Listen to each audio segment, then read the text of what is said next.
베드로전서 말씀인데요.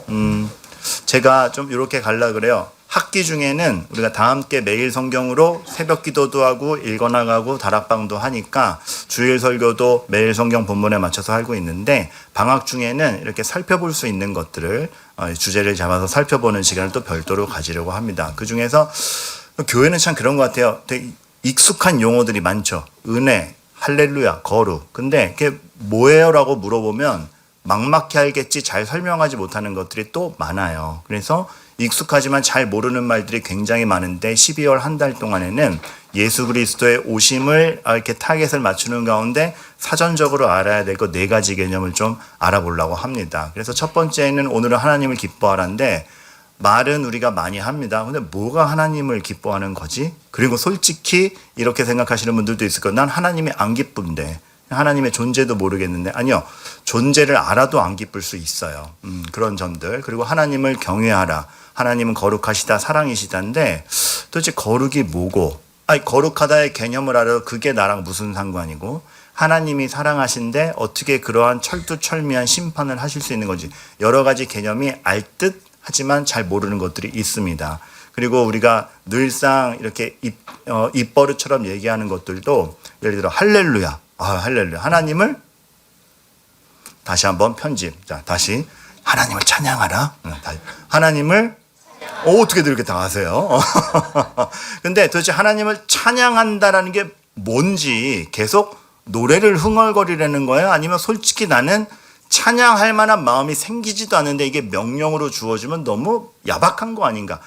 사실 우리가 이 개념들을 몰라요. 그래서 그 개념들을 보아가도록 하겠습니다. 오늘 하나님을 기뻐하라는데 총 3가지 부분으로 보도록 하겠어요. 그 중에 첫 번째, 이 하나님을 기뻐하는 건 어쨌든 기쁨이기 때문에 만족과 욕망이랑 큰 상관이 있어요.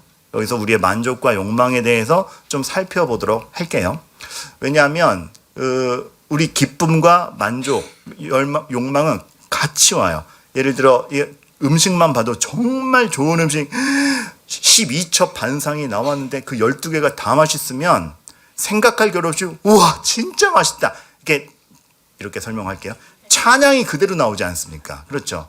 그게 좋아하고 만족하고 내 욕구가 채워졌을 때 우리에게 경탄이 저절로 나옵니다. 하나님께 그러냐를 묻고 싶은 거예요.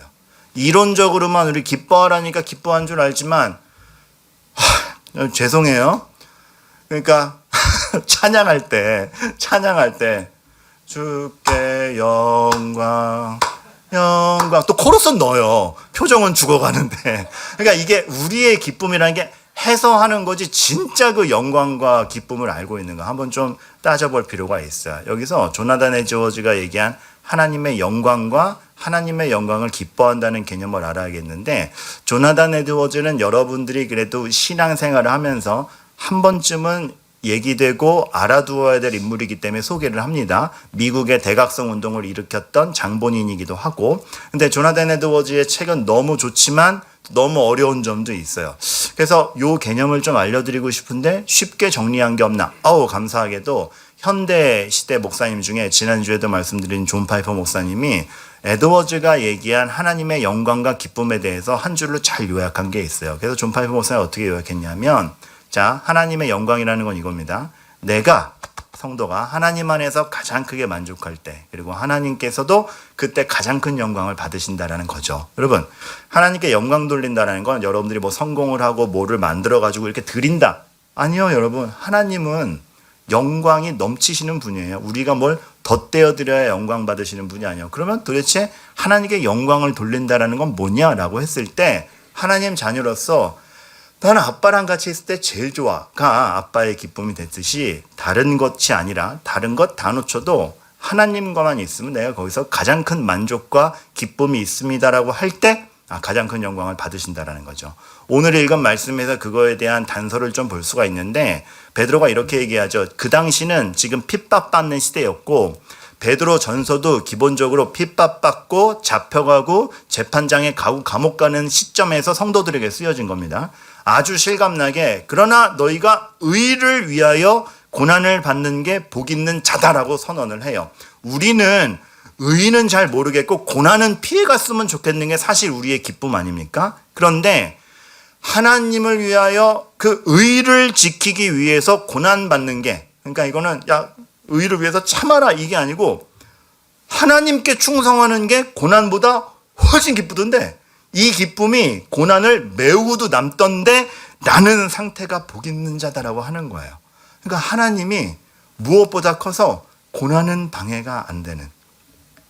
그러니까 제가 맛집에 가면 정말 가고 싶었던 맛집이면 2시간 웨이팅 기다립니까 안 기다립니까?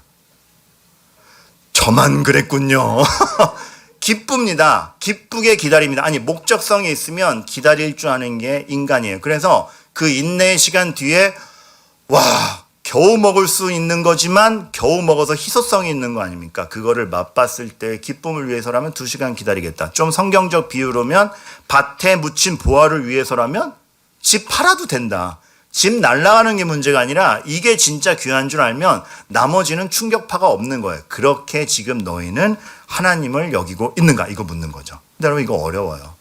제가 어제 이런 생각이 들더라고. 이러한 것을 진짜 복으로 여기려면 이건 진짜 박살나야 가질 수 있는 생각입니다. 우리 본성으로는 안 돼요. 진짜 박살나야 가질 수 있는 생각이고, 이거 정말 그냥 몰라도 되니까 박살 안 나면 될까요? 이게 우리의 솔직한 심정이기도 하고. 근데 여러분 우리는 죄로 이미 생각이 어그러졌고 마음이 오염됐고 의지가 상실됐어요. 죄로만 움직여요. 그게 진짜 우리의 그 죄된 자가 박살이 나고 그리스도 안에서 다시 자라가야만 이거를 알 수 있는 건데, 하나님께서는 그게 더 귀하다. 미안하지만 환난과 인내를 통해서 소망을 보호하는 걸 너희가 가졌으면 좋겠다. 그러나 그게 훨씬 가치 있는 일인 줄 알고 지금 너희가 박살나는 인생에 대해서 이거 뭐가 잘못됐구나 내지는 안 당하고 싶다, 그 정도로 받아내지 말고 박살나는 것 같지만 오히려 새 생명이 창조되고 있음을 너희가 알았으면 좋겠다. 이 어려운 얘기를 하나님이 우리에게 하시는 거죠. 그래서 여러분 되게 죄송한 말인데 믿음은, 신앙생활이라는 건 믿으면 잘 돼요를 얘기하기가 힘듭니다. 믿으면 죄송한데 평생 박살나요. 그리고 평생 내 생각이 꺾이고 주님 생각을 알게 돼요. 근데 그게 비극이 아니라 깨닫고 보면 바울과 같이 내 옛날 생각은 배설물이었네, 이게 맞네로 가는 거죠. 힘듭니다. 하지만 하나님이 그것을 하시는 거죠. 그래서 이렇게 되면은 삶의 방향성이 정해지면 기쁨이 달라져요. 그 방향성이 달라진다는 건 예전엔 내 욕심을 채우는 게 기뻤지만 이제는 상대방을 위해서 내가 뺨 맞아도 기쁜 게 되기 때문에 기쁨의 정의가 달라져요. 그렇죠. 그러면 고난의 정의도 달라져요. 두려워하는 게 달라져요. 옛날 돈을 뺏기는 게 두려웠다면 이제는 이 돈을 좋은 것을 위해 못 쓰는 게 두려운, 희한하죠? 그렇게 된다라는 겁니다. 그러니까 두려움이 달라지기 때문에 베드로가 딱 얘기하는 거죠. 이어서 그들이 두려워하는 것을 두려워하지 말고, 근심하지 말고, 이거는 걱정 없이 살아라가 아니라 두려워할 게 다르다라는 거죠. 그러니까 하나님과 떨어지는 게 두려운 거지 하나님을 믿는다고 매맞는 걸 두려워할 게 아니다. 그들의 상황에서는. 근데 우리로서는 어떻습니까? 우리는 뭐가 제일 두렵습니까? 그 두려움의 대상이 달라진다라는 거예요. 팀 켈러 목사님이 쇼핑몰에 대해서 이렇게 재밌게 표현했죠. 쇼핑몰이 뭐냐?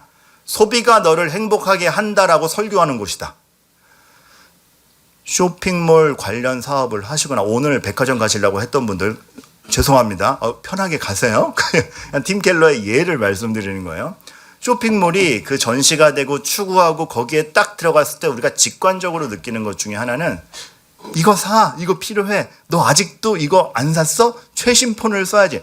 소비가 너를 행복하게 한다라는 설교가 떨어진다라는 것이죠. 그래서 그 설교를 듣고 우리가 이거 못 가지면 불행해지겠는데, 이거를 어느새 나의 감정과 생각이 그것에 끌려갈 수 있는 곳, 그러다 보면 이 물건을 사면 행복해진다, 이거를 차지하면 행복해진다가 메시지가 되면 못 가지면 불행하고 뒤처지는 게 되죠. 심해지면 못 가지는 게 두려운 게 돼요. 그쵸?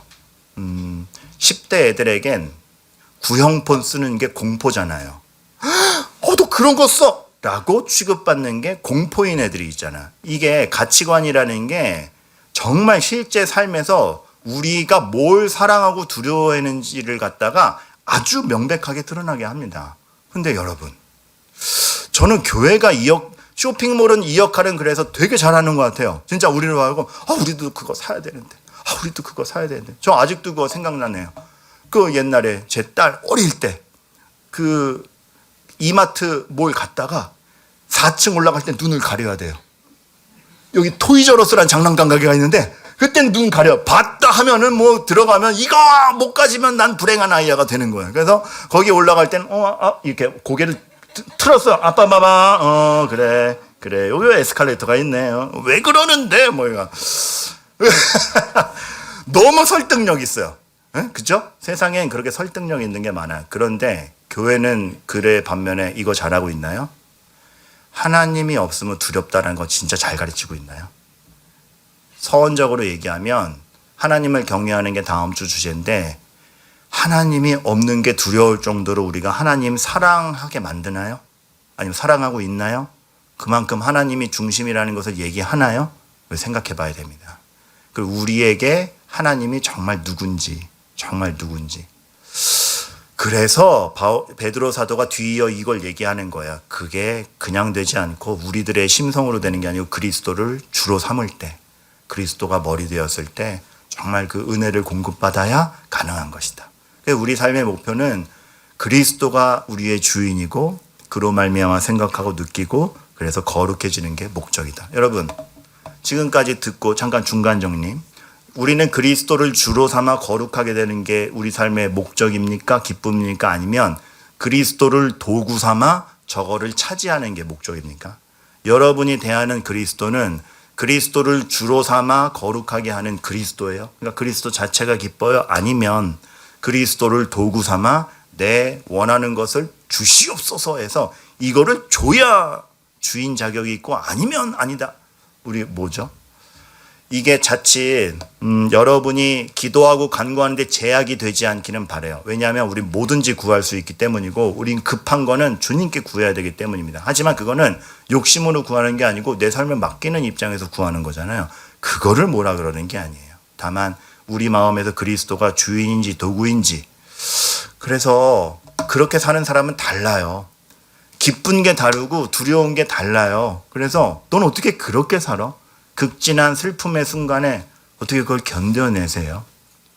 제가 항상 예로 들은 것 중에 하나가, 다윗이 가족이 잡혀가서 그 유목민들을 쫓아 어디로 간줄도 모르고 울면서 가는데 다윗 가족 그 군대가 다 가족을 잃은 상태 아닙니까? 그런데 길거리에 쓰러져 있던 죽어가는 소년을 살립니까? 안 살립니까?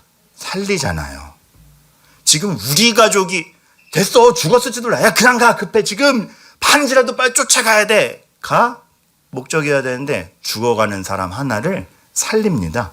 그쵸? 어떻게 그럴 수 있어요? 너희 속에 있는 소망에 관한 이유를 묻는 자에게 묻게 돼요. 다르거든요. 한심해서라도 물어요. 야, 야 그거 없으면 안 돼. 그거 너 왜 그렇게 사냐? 왜 이렇게 답답하게 사냐? 왜 다 퍼주고 살아? 너희 속에 도대체 소망이 뭐냐? 한심하든 얘기하지만 다르기 때문에 물어보는 겁니다. 우리가 그럴 수 있는지. 다윗에게도 우리가 묻고 싶지 않아요? 그때 왜 사울을 살려줬어요? 괜히 살려줘. 당신만도 도망자 생활했잖아요. 물을 수 있는 거죠. 기쁨이 다르고 두려움이 다르고 소망이 다르기 때문에 그래요. 하나 여러분께도 묻겠습니다. 여러분에게 그 묻는 분들이 있어요? 그러니까 이제 사회라고 생각하고 최형, 여기서 최를 예로 들은 건 제 와이프가 최씨기 때문에 그렇습니다. 최형, 어떻게 그래? 이런 질문 한번 받아보셨어요? 그러니까 여러분들이 좀 상식 밖의 행동을 해서가 아니라 아니 어떻게 그러세요? 과장님 이러실 필요까지는 없는데, 그럴 필요까지 없는데 그 이상의 사랑의 행동을 하는, 충분히 슬퍼해도 누가 뭐라고 안 하는데 꾹 참고 있는, 어떻게 그러실 수 있어요? 소망이 주님일 때 우리에게 진짜 나올 수 있는 행동입니다. 저는 이 설교 준비하다가 야곱의 말이 생각이 났어요. 내가 자식을 잃게 되면 이루리로다. 나올 수 없는 말입니다. 왜냐하면 그 연도 계산을 해보면 야곱이요, 할아버지랑도 같이 살던 시절이 있었던 것 같아요. 할아버지가 누굽니까? 아브라함. 그러니까 야곱까지는 아브라함이랑 같이 살았었을 가능성이 있습니다. 근데 아브라함 먼저 죽죠. 그 할아버지의 유일한 아들이었던 이삭, 자기 아버지 죽죠. 그리고 엄마 먼저 죽어요. 야곱의 입장에서는 아브라함과 이삭은 믿음의 시작점이고 유일한 아들이기 때문에 그 강도가 있었을 겁니다. 그 하나님을 직접 만나고 그 왕들에게 부인을 뺏겼을 때 살려주신 이력도 있고. 근데 야곱부터는 아빠, 할아버지 얘기 듣고선 믿음을 키웠는데 아빠, 할아버지가 죽으니까 이제 진짜 홀로 남은 기분 되는 겁니다. 거기에 그토록 사랑하던 엄마도 먼저 가고, 그런데 와이프가 먼저 가죠. 그 사랑이 누구한테 쏠려요? 요셉에게 쏠려요. 근데 그 요셉이 야곱의 입장에서입니다. 죽은 줄 알고 인생을 살지 않습니까? 야곱은 미치는 겁니다. 그래서 야곱의 최종 그 집착이 어디로 가냐 하면 나중에 보면 베냐민으로 가요. 요셉의 동생 베냐민으로. 그래서 베냐민을 지극히 아끼는데 나중에 가뭄이 들었을 때 형들이 애굽으로 곡식을 얻으러 갔다가 몰랐죠. 요셉이 살아가지고 애굽의 총리가 돼 있는 줄은. 근데 요셉이 바로 정체를 드러내지 않고 베냐민 보고 싶어서 데려와라 이러니까 겁먹고 와서 아버지 저희 곡식을 얻으려면은 베냐민 좀 데려가야겠는데요 라고 얘기를 하니까 아버지가 아주 기겁을 하죠. 그래서 나중에 창세기 읽어보시면 창세기에 그런 말이 나와요. 내가 베냐민까지 이러면 지옥에 가는 거와 똑같다. 내가 베냐민 이러면 지옥에 가는 거와 똑같다. 내 아들을 너희에게 주지 않는다. 얼마나 섭섭해요. 얘네들도 아들인데. 얼마나 집착했는지 알 수 있죠. 그런데 야곱이 깨지고 그걸 딱 알아요. 하나님이 소망임을 봐요. 그러니까 여태까지는 아빠가 소망이었고 엄마가 소망이었고 자식이 소망이었는데 하나님이 소망인 걸 진짜 체감해요. 그 찢어지는 가슴 가운데서. 그래서 소망의 관점을 딱 옮기니까 가족이 보이는 거예요. 살려야겠잖아요. 베냐민 데려가라. 하나님이 은혜 주실 것이다. 그러면서 마지막 하는 말이 이거예요. 혹시나 잃게 되면 이르리로다. 박살나서 하는 말입니다. 근데 박살나서 처참함을 보는 게 아니라 하나님이 내 삶에서 뭘 해가시는지를 보는 거예요. 어떻게 그러지 싶죠? 아니 자식이 지금 사지로 가는데 어떻게 그럴 수 있지? 여러분 이 질문이 나와야 돼요. 이 질문이 나와야 돼요. 집사님 어떻게 그래요? 좋은 의미로. 하나님이 소망이어서 그렇습니다. 이런 말 많이 듣죠. 아우 요새 그거 안 하면 큰일 나요. 요즘 누가 그거 없어요. 그 학원 안 보내면 안 되지. 애가 몇 살인데 아직도 그 학원을 안 보냈어? 너무 이제 저는 항상 감정이입을 하기 때문에 듣던 게 그대로 뉘앙스까지 생각이 나기 때문에 그거 안 먹었어, 안 샀어, 확보 안 했어, 준비 안 했어. 해야 됩니다. 성실히 해야 됩니다. 그런데 그거 안 하면 큰일 나는 아니에요. 최선을 다하겠죠. 하지만 그거 안 한다고 큰일 나는 아니에요. 왜요? 하나님이 우리 삶의 주인이시기 때문에. 그거를 진짜 우리가 확신하며 살아가는가. 그래서 여러분은 그거를 알면 정말 나의 모든 그 욕망과 소망이 하나님께 다 귀착됩니다. 우리에게 진짜 그게 있는지. 저는 이런 생각이 들어요. 임재범 씨 너무 좋아하거든요. 그런데 임재범 씨 인터뷰를 볼 때 이렇게 인터뷰하는 거 제가 잘 못 봤어요. 전 노래를 가장 사랑합니다. 전 노래가 없으면 죽습니다. 그런 워딩을 잘 안 해요. 근데 우리는 임재범 씨가 음악을 가장 사랑하고 노래 없으면 죽을 사람이라는 걸 알아요. 왜요? 죽도록 부르거든요. 그 사람이 노래를 부르는 걸 보면 저는 음악을 사랑합니다. 얘기할 필요 없어. 나는 이 노래가 좋아. 난 노래 못 부르면 죽어. 난 이 무대를 위해선 죽어도 좋아. 이 사람 노래 못 부르게 하면 죽겠구나가 딱 보여요. 그렇죠? 사실 나는 가수다 때 그 와이프는 암투병 중이었고 본인은 경제 사정이 안 좋았고 그리고 이게 되게 레전드. 그거 부를 때거든요. 그 제목 갑자기 생각이 안 해. 내가 만약 그 제목 뭐예요? 여러분. 제목이 나는 만약인 줄 알았어요. 내가 만약 볼 때 맹장 터져 있었어요. 이게 왜 이렇게 아프지? 그래서 이 무대 보면 그 자기가 그렇게 하려고 그런 건 아닌데 중간에 무릎 꿇는 장면인데 힘 빠져서 끌어앉았대요. 그게 퍼포먼스가 됐지만. 그런데 나중에 보면 맹장이 터져 있는 거예요. 근데 아픈 건 상관없어. 불러야 되겠고 지금 마주치는 회중들에게 내 노래를 전해야겠고 딱 딱 보면은 알아요. 뭘 알아요? 이 사람 노래 없으면 죽겠구나. 여러분께 물었어요. 여러분의 기도와 부르짖음과 삶의 자세와 뭔가 여러분이 직장에서 열심히 일함과 성실과 자녀들을 위해 분주히 쫓아다님과 여러분의 모든 간절함을 통해서 주변 사람들이 저 사람은 하나님 없으면 죽는 사람이구나. 저 사람은 하나님 없으면 죽는 사람이구나. 무슨 일이 생겼다 하면 기도하고 울부짖고 하는 거 보니 저 사람은 하나님 없으면 죽는 사람이구나. 여러분들이 예배할 때 서로의 얼굴을 볼 때 찬양하고 기도하는 모습을 보면서 우리가 하나님 없으면 죽는 사람이구나. 모두가 모두에게 임재범 되고 있어요. 저는 손흥민 씨가 정말 늘 깔끔하게 인터뷰하는 것만 봤는데 진짜 카메라 아무것도 신경 안 쓰고 징징 우는 장면 이렇게 야 지금 촬영되고 있는 게 괜찮아 싶을 때는 진짜 애처럼 징징 울며 짜는 거 8강 떨어졌을 때 이게 마지막 국가대표 시즌이었을지도 모르는 경기였는데 아시안게임에서 8강 떨어졌을 때 우승할 줄 알았잖아요. 목표는 8강 떨어졌을 때 이게 마지막이야 싶어서 손흥민 씨도 그 얘기 안 해요. 전 축구를 가장 사랑합니다. 이 얘기 안 해요. 그냥 그 아버지만 이런 얘기 하죠. 월드클래스 아닙니다. 이 얘기만 하지. 뭐 이렇게 뭐 축구 사랑합니다. 이런 얘기 안 하지만 우리는 알아요. 뭘 알아요? 손흥민이 축구장이 없으면 죽을 사람이라는 걸 알아요. 축구 제일 좋아하는구나. 지는 거 진짜 싫어하는구나. 정말 승리를 위해서 자기 갖다 바치는 사람이구나. 근데 여러분 우리들의 표정도 하나님을 향해서 이렇게 나와요. 나 예배 안 드리면 죽겠다. 나는 정직을 행하지 않으면 죽겠다. 나는 지금 편법을 써서 이걸 차지하는 게 아니라 정직하지 못해서 하나님과 끊기는 게 어떠한 패배보다도 싫다. 죄 지는 게 싫다. 우리의 삶이 죄에 패배했을 때 이 표정이 나오냐고요. 제가 한번 저를 대입해 봤어요. 나는 어째 이런 표정일까? 잘 나오지 않거니와 이럴 때 이 표정 나오는 것 같아요. 아, 돈을 잃었어. 우리 지금 크게 웃으시면 제가 기억하고 있어요. 네. 근데 진짜 그래요. 어떻게 잃었어? 돈이 없으면 어떻게? 이때 이 표정 나와요. 묻겠어요. 우리는 사실 여러분 이런 대사로 이 표정 나오는지 자가 점검해 보세요. 오늘 하루 시작했는데 기도를 못했어. 안 울어요 우리. 기도 못했네. 택시 그냥 하루 시작하죠. 기도 못한 것 때문에 하나님과 끊겨서 우리 이 표정 나와요. 가만 보면 이게 종교 생활만 하라는 게 아니라 일상을 살면서 제가 하나님 앞에서 바로 서지 못했습니다 할 때 이 표정이 나오나?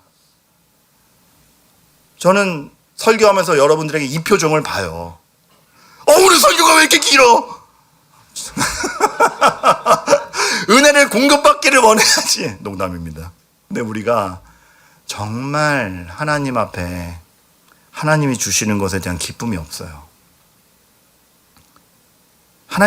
이게 사랑이라는 게 이래요. 사랑에 여러 관점이 있어요.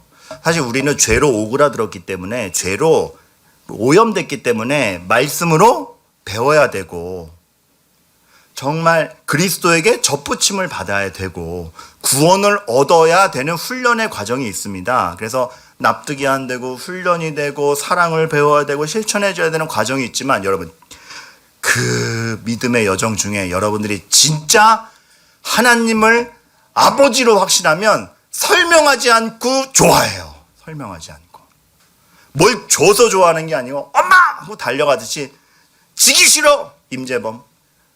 내가 만약! 이게 그냥 나오죠. 그냥. 말하기 전에 웁니다. 말하기 전에 웃습니다. 그게 그 그리스도의 마음이 있는 사람은 누군가의 슬픔에 시간이 돼서 가는 게 아니고 가서 울어줍니다. 가서 기뻐합니다. 너무 말쟁이가 많아진 것 같아요. 설교가 너무 많아요. 저도 조심하고 있어요. 말쟁이가 안 되기를. 여러분, 이은교회는 말쟁이의 교회가 되지 않기를 바랍니다. 고백만 하고 삶이 없는. 여기서 너에게 물어보는 자에게 답해라의 답해라는 설명을 잘하라는 뜻도 있지만 삶으로 보여줘라는 뜻도 있어요. 베드로가 이렇게 얘기하는 거죠. 두려워할 거 두려워하지 말고 니네 소망의 근거가 어딨냐라고 했을 때 정말 잡혀갈 때 담대히 잡혀가라. 삶으로 보여줘라 이게 있거든요. 전 요즘 두 가지 조심합니다. 하나는 공감 못하는 말쟁이. 편안하게 그냥 설교 준비하다가 아무 공감도 못하는 여러분의 삶의 형편을 모르는 공수표만 날리는 말쟁이가 안 되기를 진짜 바라요. 그리고 아무리 멋진 걸 얘기해도 그게 제 삶에서 실천이 없고 제가 분투가 없다. 삶이 없는 말쟁이가 안 되기를 바라요. 정말 하나님을 사랑해서 고난을 겪고 정말 하나님을 사랑해서 하나님의 뜻대로 해보고자 하는 발버둥이 있는, 그 발버둥 치다가 모르겠어요. 발버둥 치다가 어느 날엔 제 설교가 횡설수설할 수도 있어요. 하지만 횡설수설할지언정 그래도 우리 박민건 목사가 그리스도는 사랑하는구만, 그거를 알려줄 수 있는 진짜 위력이 있는 그것. 내가 하나님 안에서 가장 크게 만족할 때 하나님께서도 가장 큰 영광을 받으신다. 이 말이 좀 정리가 되죠. 습관이 영성이다라는 책이 있어요. 이 번역이 조금 아쉬운 게 원 제목이 훨씬 마음에 와닿아. 이 책 자체 좋아요. 그리고 습관이 영성이다라는 말 자체도 괜찮지만 제가 조금 아쉬운 건 이러면 좋겠어요. 원 제목이 이거예요. You are what you love. 네가 사랑하는 게 너다. 원수가 있어요. 그리스도를 사랑하는 사람은 원수를 용서하려고 그럽니다. 나를 사랑하는 사람은 원수를 죽이려고 그럽니다. 내가 사랑하는 게 납니다. 근데 그리스도를 사랑하는 나인가, 나를 사랑하는 나인가, 그래서 용서해서 만족하는 나인가, 복수해야 통쾌감을 갖는 나인가. 세상은 복수해야 통쾌해, 네가 이겨먹어야 돼, 살인하라 하는 세상이지만 살인하지 말라가 하나님의 말씀이듯이 상황을 사랑하는가 사명을 사랑하는가, 전 제가 상황을 사랑하는 게 아닌가라는 생각을 가끔 해요. 약해요, 저도. 왜 그런 생각을 하냐면 옛날에 제가 좀 어렵게 사역했을 때, 이제 추운 지금 같은 계절이 되면 교회 안으로 들어오는 쥐들을 갖다가 잡아서 주일에는 예배당에 쥐가 없게 해야 되기 때문에 쥐도 치우는 게 제 1의 사명 중에 하나였어요. 그런 상황이었어요. 그리고 새벽 기도인데 이렇게 이제 저랑 담임 목사님 고정적으로 나오시는 분 두 분이 부부예요. 한 명의 날엔 진짜 암담해요. 한 명이 오신 날에는 이게 참, 왜냐하면 이분도 절 못 보고 저도 이분을 못 보고, 전 천장 보고 설교하고 이분은 성경 보면서 설교 듣고 애매하다고요. 그나마 두 분이 여행 가시면 아무도 안 나옵니다. 그럼 새벽에 이런 생각이 들어요. 아무리 열심히 준비해도 내일 아무도 안 올 수 있는데 이렇게까지 열심히 해야 되나? 그때 제가 깨우친 게 있어요. 네가 사랑하는 건 상황이냐 사명이냐. 그거 내려놓으니까 하나님이 상황도 주시더라고요. 그러니까 저는 진짜 겸손해야 돼요. 그러면 저 오만해하고 막 이렇게 저 사무실 있고 이런 거 즐기면은 제 뒤통수를 갈기세요.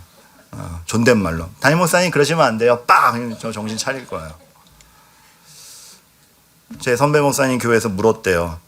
이렇게 힘든데 제자훈련 왜 해요? 선배님이 대답했대요. 이렇게 힘든데 제자훈련 왜 해요? 라는 생각을 안 들게 하려고 훈련합니다. 무슨 말이냐면 힘든데 왜 해요가 아니고 힘들어도 할 가치가 있구나를 알아가는 거예요. 아무도 여유 있어서 더 경건생활 하는 사람 없거든요. 근데 알고 보면 경건생활이 하나님을 보는 게 진짜 소중한, 우리 다 뜨거운 존재들이고 욕망이 있는 존재들입니다.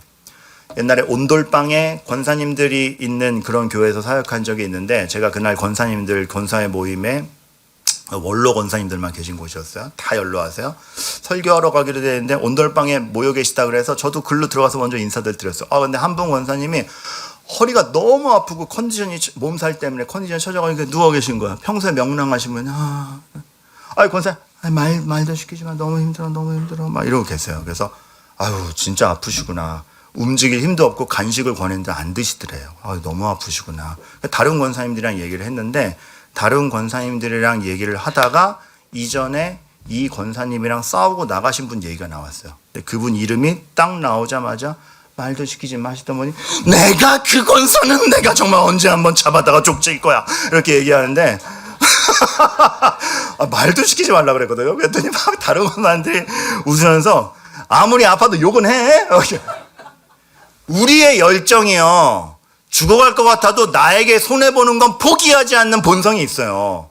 열정을 내 욕심에 쓰는 존재예요. 열정은 있어요.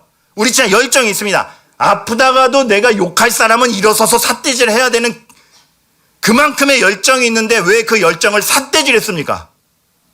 사랑했어야지. 하나님은 우리를 되게 욕망하는 존재로 만드셨는데 그 욕망이 거룩이요 하나님이면 얼마나 좋아요. 그거. 진짜 그거. 아시겠죠? 그거. 제가 오늘 3가지 한다 그랬잖아요.